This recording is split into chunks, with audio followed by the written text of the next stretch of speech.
आज हम लोग पढ़ेंगे मानव शरीर में पाचन की क्रिया, मानव शरीर में कैसे भोजन पचता है।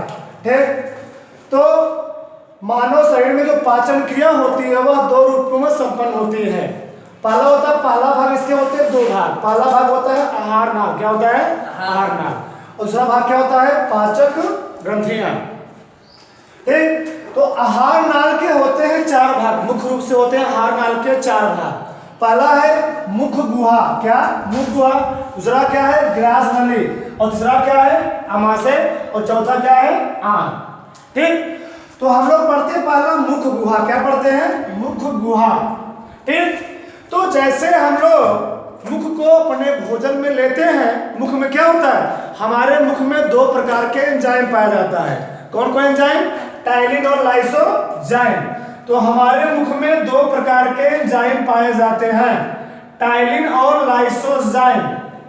लाइसोजाइम तो टाइलिन करता क्या है, जैसे ही भोजन मुख में आता है क्या होता है, यह लार के रूप में क्या करता है, उसमें लुगदी बना देता है।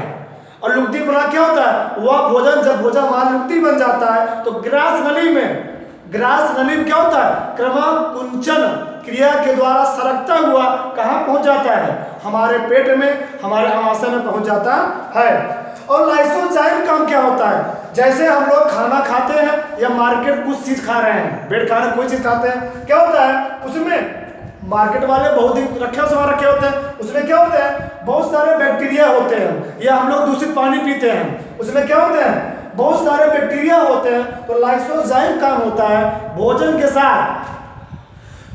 के साथ जो भी जीवाणु आते हैं, जो भी बैक्टीरिया आते हैं, तो बैक्टीरिया का क्या होता है, जो भोजन के साथ जीवाणु आते हैं, क्या हानिकारक पदार्थ आते हैं, एक होता है उसको नाश कर देता है, मार देता है, कौन, लाइसोजाइम। तो लाइसोजाइम भोजन के साथ आए हानिकारक जीवाणुओं को किल करने का काम करता है, कौन, लाइसोजाइम। तो मुख में कितने प्रकार के एंजाइम पाए जाते हैं, मुख में दो प्रकार के एंजाइम पाए जाते हैं, पहला है टाइलिन और दूसरा क्या है लाइसोजाइम, पूछा जाता है।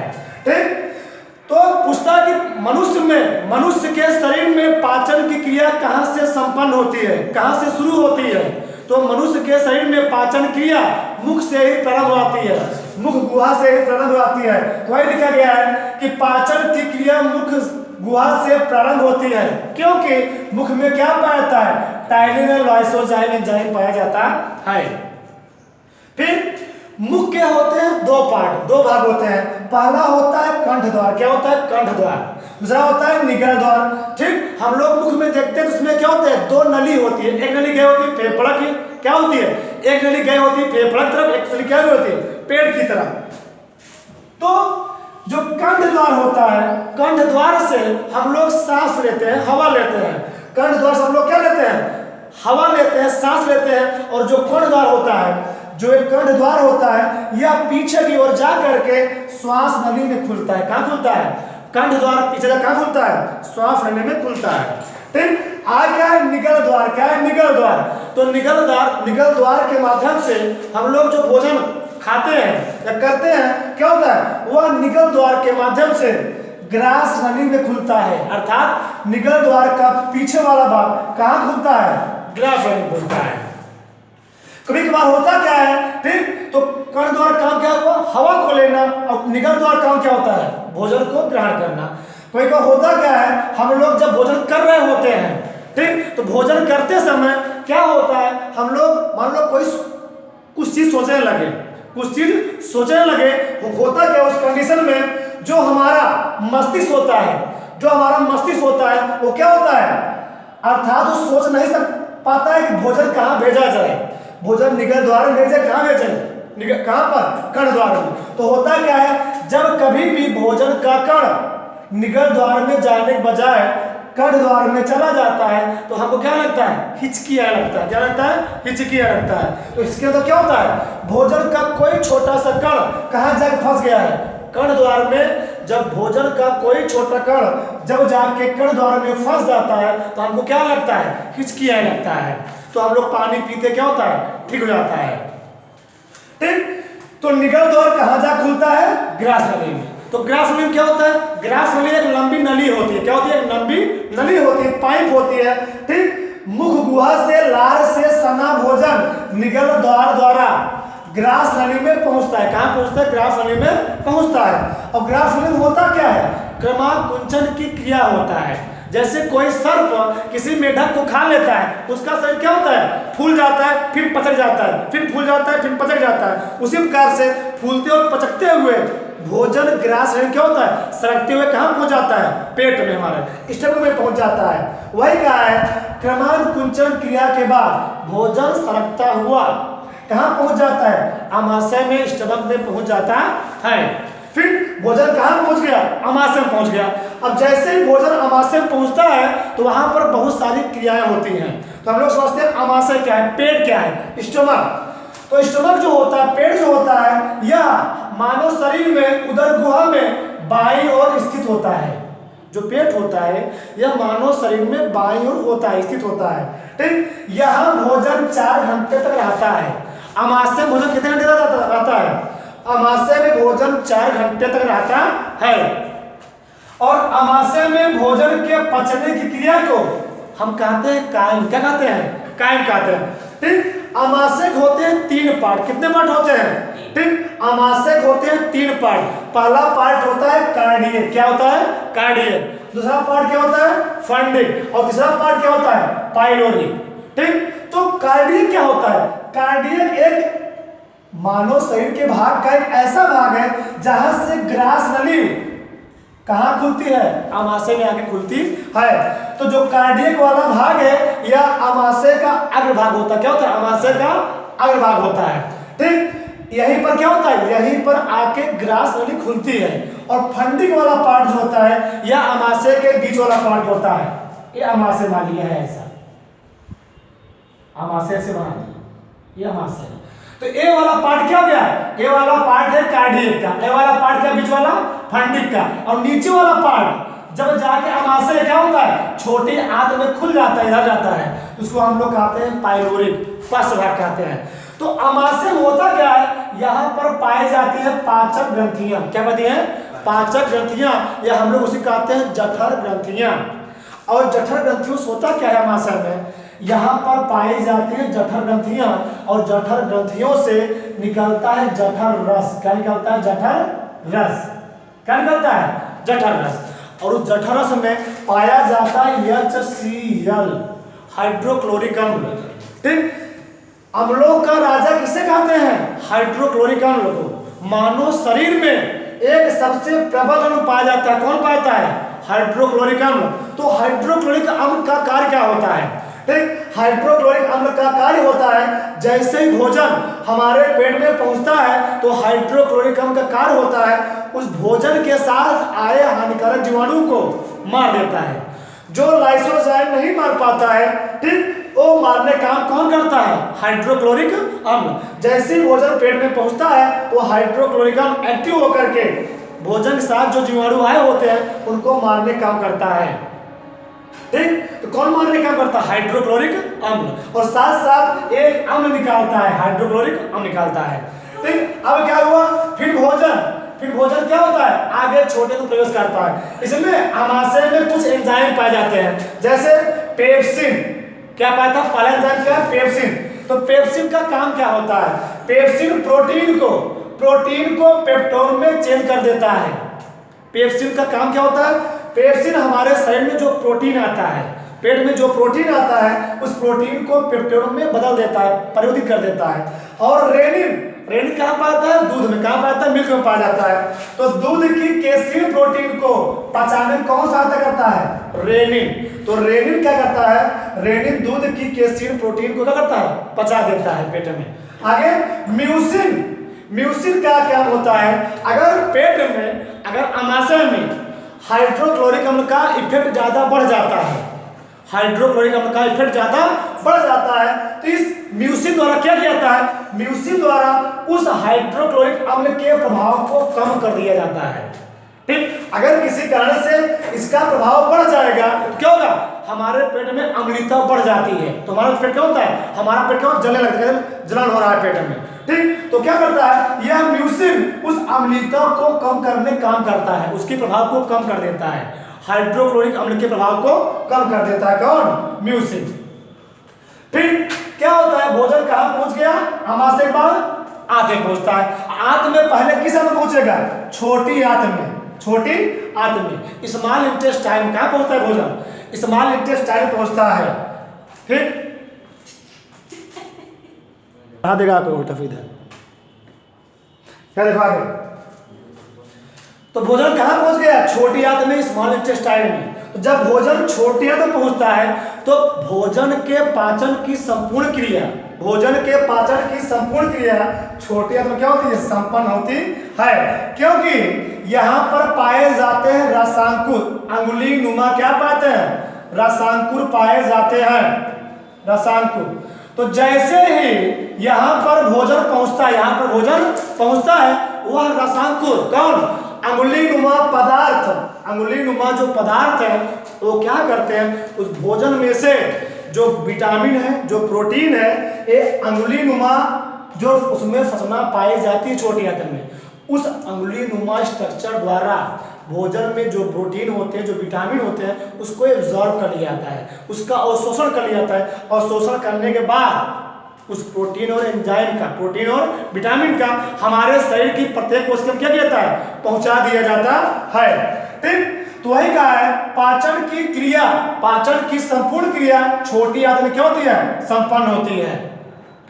क्योंकि इसमें 5 प्रकार के एंजाइम पाए जाते हैं, छोटी आंत में 5 प्रकार के एंजाइम पाए जाते हैं। पहला है इरेप्सिन, दूसरा क्या है माल्टेज, और तीसरा क्या है सुक्रेज, और क्या है लैक्टेज, उसके बाद क्या है लाइपेज।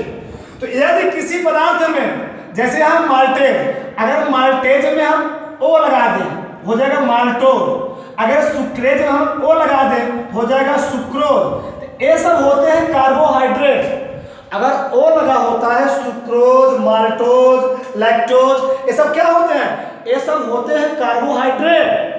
अगर उसी कार्बोहाइड्रेट में हम ए जोड़ दें, ए जोड़ दें हो जाए क्या, माल्टेज, सुक्रेज, लैक्टेज, तो होते हैं एंजाइम। क्या होते हैं, एंजाइम बन जाते हैं।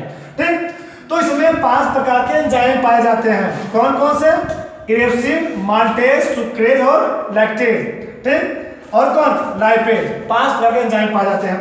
ठीक, जो छोटी आंत होती है, जो स्मॉल इंटेस्टाइन होती है, इसकी जो लंबाई होती है 6 मीटर होती है, 6 मीटर। और हमारे शरीर में क्या होता है, यह हमारे शरीर में घुमावदार फैला हुआ होता है, ऐसे ऐसे ऐसे फैला हुआ होता है, नहीं लूंगा। ठीक, और इसकी चौड़ाई होती है 2.5 सेंटीमीटर, लंबाई कितना होती है 6 मीटर, कहीं कहीं लिखा गया 7.5 मीटर तक लिखा जाता है। ठीक, तो इसमें जो एंजाइम पाया जा रहा है उसका काम क्या होता है, इरेप्सिन का काम क्या होता है, यह प्रोटीन को एमिनो अम्ल में बदलता है, प्रोटीन को एमिनो अम्ल बदल देता है। और माल्टेज, माल्टेज माल्टोज को ग्लूकोज बदल देता है, किसमें, माल्टेज ग्लूकोज, माल्टोज को ग्लूकोज बदलता है। तो माल्टेज कहाँ पाया जाता है, माल्टेज जो होता है चावल में पाया जाता है, और सुक्रोज कहाँ पाया जाता है, चीनी में, गन्ने के रस में। कहाँ पाया जाता है, गन्ने के रस में पाया जाता है सुक्रोज। ठीक, तो सुक्रोज को ग्लूकोज को बदलता है, सुक्रेज एंजाइम बदलता है। आगे क्या है, लैक्टेज, क्या है, लैक्टेज। तो यह क्या करता है, यह लैक्टोज को ग्लूकोज बदल देता है, और ग्लूकोज ही हमारे शरीर का रहता है एनर्जी प्रदान करने काम करता है। हमारे शरीर में अगर बात किया जाए तो 50 से 80% जो एनर्जी मिलती है वह किससे मिलती है, कार्बोहाइड्रेट से मिलती है। किससे मिलती है, कार्बोहाइड्रेट से हमारे शरीर में एनर्जी मिलती है अधिक मात्रा में। ठीक, अगला है लाइपेज। तो लाइपेज जो होता है वह वसा को ग्लिसरीन में बदल देता है। तो ये सब क्या है, ये सब ऊर्जा देने वाले सोर्स है, ऊर्जा देने वाले सोर्स है। यही सब सोर्स हमारे शरीर में एनर्जी पैदा करने का कार्य करते हैं। आगे इस छोटी आंत के होते हैं 2 भाग। पहला होता है ग्रहणी, क्या नाम होता है, ग्रहणी। दूसरा भाग क्या होता है, इलियम। तो ग्रहणी, ग्रहणी क्या होता है, यहीं पर ही यकृत, अग्नाशय और पित्ताशय। ठीक, तो यकृत से क्या निकलता है, यकृत से रस का स्राव होता है। देखो, जब भोजन हम लोग जानते हैं आमाशय में क्या होता है, आमाशय में भोजन जो होता है वह अम्ल अर्थात उसमें क्या पाता है, हाइड्रोक्लोरिक अम्ल। ठीक, जैसे भोजन आमाशय से निकलता है, भोजन किस माध्यम में होता है, अम्लीय माध्यम होता है। तो हमारा छोटी आंत, जो छोटी आंत होता है वह भोजन को अम्लीय माध्यम में ग्रहण नहीं करना चाहता है, लेना नहीं चाहता है। तो करते क्या है, तो इसके ऊपर, ग्रहणी के ऊपर क्या लगा होता है, यकृत, अग्नाशय और पित्ताशय, ये लोग उस भोजन को बदल देते हैं क्षारीय माध्यम में। क्या, क्षारीय माध्यम में, क्योंकि अग्नाशय से क्या निकलता है, अग्नाशय रस, और पित्ताशय से क्या निकलता है, पित्ताशय रस। ये लोग भोजन को क्षारीय माध्यम में बदल देते हैं, और जैसे ही भोजन क्षारीय माध्यम बदल जाता है, कहाँ पहुंच जाता है, छोटी आंत में। ठीक, आगे यहीं पर कहा गया है कि यकृत, अग्नाशय, पित्ताशय अपने रस को इसी में मिलाते हैं, कहाँ मिलाते हैं, ग्रहणी में ही मिलाते हैं। आगे क्या है, इलियम। तो मैंने बताया कि छोटी आंत में जो अंगुली नुमा संरचनाएं पाई जाती हैं, अंगुली नुमा स्ट्रक्चर पाई जाती है, वह छोटी आंत के इलियम वाले भाग में पाई जाती है। जब भोजन यहाँ पहुंचता है तो इस अंगुली नुमा सांकर द्वारा, इस अंगुली नुमा संरचना द्वारा क्या जाता है, भोजन में से प्रोटीन और विटामिन क्या किया जाता है, एब्जॉर्ब कर लिया जाता है, और एब्जॉर्ब करके क्या होता है, उस प्रोटीन और विटामिन को रक्त में घोल दिया जाता है, और रक्त में घुल करके हम लोग जान रहे हैं कि हमारे संपूर्ण शरीर क्या हो रहा है, ब्लड का सर्कुलेशन होता है, हो रहा होता है। उसमें जो प्रोटीन विटामिन होते हैं वो क्या होते हैं, हमारे शरीर के हर पार्ट में पहुंच जाते हैं। तो भोजन नहीं पहुंचता है, क्या पहुंचता है, प्रोटीन और विटामिन, और हमको तो क्या होती है, एनर्जी मिल जाती है। ठीक, आगे क्या है, बड़ी आंत, लार्ज इंटेस्टाइन। क्या, लार्ज इंटेस्टाइन, इसका नाम भले ही नाम बड़ी आंत है, लेकिन क्या होती है, छोटी आंत क्या होती है, छोटी होती है। इसकी लंबाई कितना होती है, 1.5 मीटर। कितनी होती है, बड़ी आंत की लंबाई होती है 1.5 मीटर। ठीक, इसका बड़ी आंत का मुख्य काम होता है, बड़ी आंत का सबसे मेन जो काम होता है वह, अब भोजन में छोटे आंत ने क्या किया, विटामिन और प्रोटीन को एब्जॉर्ब कर लिया। अब भोजन क्या बचा हुआ है, जल बचा हुआ है। क्या बचा हुआ है, जल।